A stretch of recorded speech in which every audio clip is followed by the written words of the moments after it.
लग्नाच्या दुसऱ्या दिवशी ना सकाळी सकाळी चाललो होतं आमच्या इथं हळद फेडण्याचा कार्यक्रम. तर सकाळी ना लवकर हळद फेडण्याचा कार्यक्रम उरकून घेतला आणि त्याच्यानंतर ना आम्हाला जायचं होतं.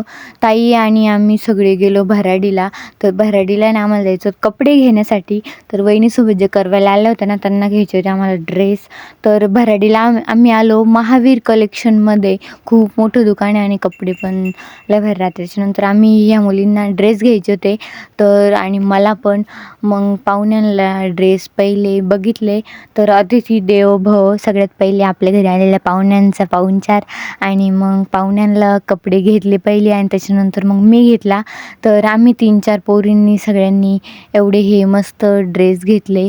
आणि नंतरनं ताईला आणि मावशीला घ्यायच्या होत्या साड्या. तर त्या गेल्या परत साड्या पाहत होत्या दोघीजणी आणि मस्त एसीत बसून आहे ना मला तर झोपच येत होती. मग मी काय केलं, ताई बसली होती मस्त ताईच्या मांडीवर ना झोपले ना. घरून दाबून पुरणपोळी खाऊन येलं होते ना त्याच्यामुळे मला मस्त झोप येत होती. खरंच झोपले हो ताईच्या मांडीवर.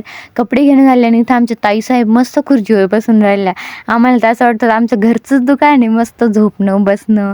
आणि त्याच्यानंतर बिल केलं आणि कपडे घेतले आणि निघलो आणि परत गेलो फिरायला.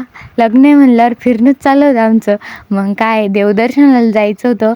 मग आता आम्ही आलो साताऱ्याला श्रीखंडेरायांच्या दर्शनासाठी. तर माझी खूप दिवसापासून इच्छा होती जेजुरीला किंवा साताऱ्याला दर्शनाला जायची. तर भाऊच्या लग्नामुळे तो योग आला आज आणि साताऱ्याचं मंदिर बघायला भेटलं. तर खूप सुंदर असं मंदिर आहे आणि सगळीकडे ना भंडारा उधळलेला असतो पिवळा मस्त. आणि मंदिर पण लय भारी. आतमध्ये गेल्यानंतर आम्ही आता दर्शनाला आलो आतमध्ये आणि भाऊ वहिनी मी आणि बाकी सगळी बाहेरच होते. त्यांचं काय चालू होतं काय माहिती. दर्शन केले आणि आम्ही जागरण गोंधळ काय असतो ना तो सगळं तिथंच केला. आणि त्याच्यानंतर मग परत निघालो रिटर्न. तर येताना आम्हाला रस्त्यानं भेटले होते भाऊचे मित्र. मग त्यांनी आम्हाला उसाचा रस पाजला. तर रस पिलं सगळे आणि परत निघालो दुसऱ्या देवस्थानच्या दर्शनाला. आणि आता आम्ही आलो रिधोऱ्याच्या देवीच्या दर्शनाला. तर इथं नारळ घेतलं, नारळ फोडलं आणि मग आता परत निघालो मंदिरामध्ये दर्शनाला.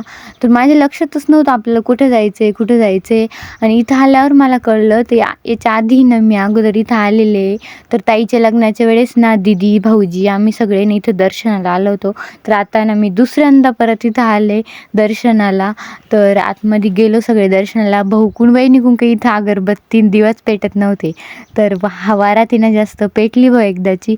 मग दर्शन केलं आणि परत रिटर्न निघालो. मग आलो घरी. तर घरी आलो ना डायरेक्ट 10-12 दिवस झाले असं तेव्हापासून शेतात आले ना. ते शेतात डायरेक्ट सगळं गवत झालं होतं सगळ्या वावरात. टमाटे कुठं, कोथिंबीर कुठं, गवत काहीच कळत नव्हतं. मग काय आता निर्णय. मग काकून मला बोलवलं होतं म्हणे सुवर्णा शाक सापडली आणि कच्चाच आंबा दिला माझ्या हातामध्ये. फसवलं भाऊ काकून मला शाक पण दिली खायला बरं का. पण काय झालं आधी बाजूला काढून ठेवली आणि आधी फसवलं. कच्चा आंबा हातात दिला. मग नंतर शाक बी दिली व खायला माझ्यासाठी ठेवली होती काकूनं. तर मग शाक खाल्ली आणि परत आली निंदायला खुरपं घेऊन. तर थोडंसं निंदला आम्ही. परत म्हणे खत टाकायचं टमाट्याला. बकेट घेतली, खत भरलं आणि परत खत टाकलं टमाट्याला. तर असा होता आजचा ब्लॉग. कसा वाटला कमेंट करून नक्की सांगा.